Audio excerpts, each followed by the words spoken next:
Tales of demons and gods के पिछले episode में हमने ये देखा था कि उस अंडे से निकले हुए मॉन्स्टर ने ब्लैक फायर पैगोडा के 5वें फ्लोर पर मौजूद सारी जादुई ताकतों को अपने अंदर एब्जॉर्ब कर लिया था। वहीं दूसरी तरफ ब्लैक फेदर सेक्ट के सेक्ट लीडर ने बाकी सभी को ये बता दिया था कि ये कोई नॉर्मल बीस्ट नहीं बल्कि एक स्पिरिट बीस्ट है। अब उसके आगे तो इस एपिसोड की शुरुआत में हमें ये दिखाया जाता है कि फेदर गॉड सेक्ट के सेक्ट लीडर की बातों को सुन के वो सभी सेक्ट लीडर्स काफ़ी चौंक जाते हैं, जिसके बाद उन्हीं सभी सेक्ट लीडर्स में से एक दूसरे सेक्ट लीडर बाकी सभी को बताते हुए कहते हैं, अच्छा तो ये एक स्पिरिट बीस्ट है। वैसे मैंने तो ये भी सुना है कि एक बार अगर कोई स्पिरिट बीस्ट अपने मालिक को चुन लेता है तो वो पूरी ज़िंदगी बस उसका वफादार रहता है और वफादार होने के साथ साथ वो उसकी ज़िंदगी की सुरक्षा भी करता है। वैसे मानना पड़ेगा ये लड़का काफ़ी किस्मत वाला है।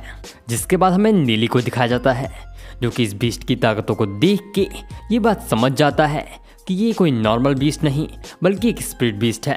और इस बात को समझने के बाद वो अपने मन में सोचते हुए कहता है कि ये एक स्पिरिट बीस्ट है। वैसे इसकी ताकतें देख के तो ये लगता है कि ये कोई नॉर्मल स्पिरिट बीस्ट नहीं है, ये ज़रूर कोई बहुत ही ताकतवर स्पिरिट बीस्ट है।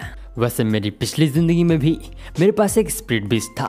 और ऐसा सोचने के बाद वो उस बीस्ट को एक नाम देता है और उसका नाम पड़ता है द गोल्डन एग। और उसे उस बीस्ट को नाम देता हुआ देख के नुशन ये समझ जाती है कि अब से ये बीस्ट हमारे साथ ही रहने वाला है। जिसके बाद वो उस बीस्ट से आगे बोलते हुए कहती है कि तुम हमारे साथ रह सकते हो, लेकिन मेरे कपड़े दोबारा मत खाना प्लीज़। जिसके बाद नीली उन दोनों के साथ में उस पैगोडा के 6ठे फ्लोर पे जाने का फैसला करता है और इसी फैसले के साथ में वो तीनों बिना किसी देरी के उस पैगोडा के 6ठे फ्लोर पे जाने लगते हैं। और उस पैगोडा के 6ठे फ्लोर पे पहुंचने के बाद नीली ज़रा सा भी समय गवाए डेमन लॉर्ड को खोजने लगता है, लेकिन काफ़ी खोजने के बावजूद भी उसे वहाँ पे डेमन लॉर्ड नहीं दिखता। जिसके बाद वो न्यूशन से आगे कहता है कि कमाल की बात है, आखिर वो डेमन लॉर्ड कहाँ गया।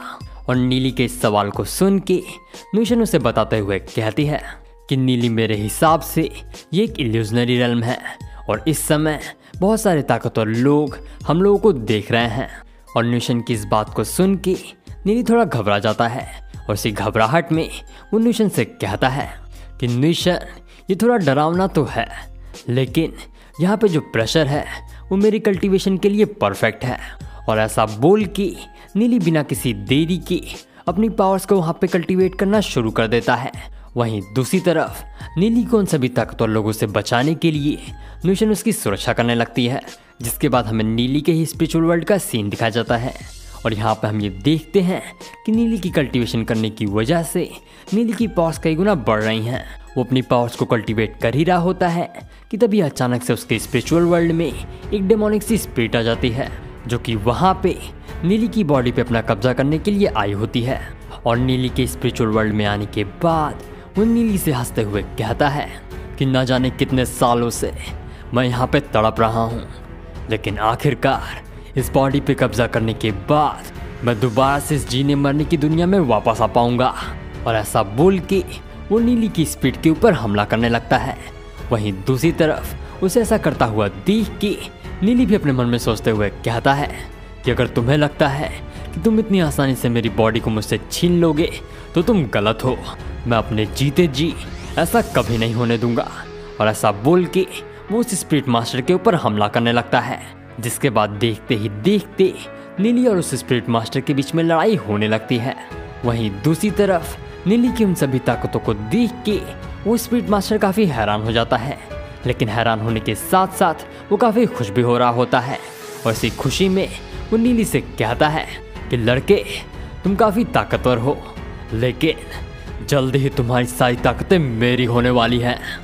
और ऐसा बोल के वो नीली के ऊपर एक हमला करता है। वहीं दूसरी तरफ नीली भी अपनी स्पिरिट लॉस की ताकतों को इस्तेमाल करके उस स्पिरिट मास्टर को रोकने की कोशिश करता है। हालांकि वो ऐसा करने में पूरी तरह से नाकामयाब हो जाता है और नाकामयाब होने के साथ साथ उसे बहुत सारी चोटें भी आ जाती हैं। जिसके बाद फिर सीन चेंज होता है और हमें न्यूशन को दिखाया जाता है जो कि नीली के बदलते हुए बर्ताव को देख के उसकी स्पिरिट कंडीशन को चेक करने लगती हैं। और सारी चीज़ें चेक करने के बाद वो काफ़ी हैरान हो जाती हैं। और इसी हैरानी में वो आगे कहती हैं कि ऐसा नहीं हो सकता।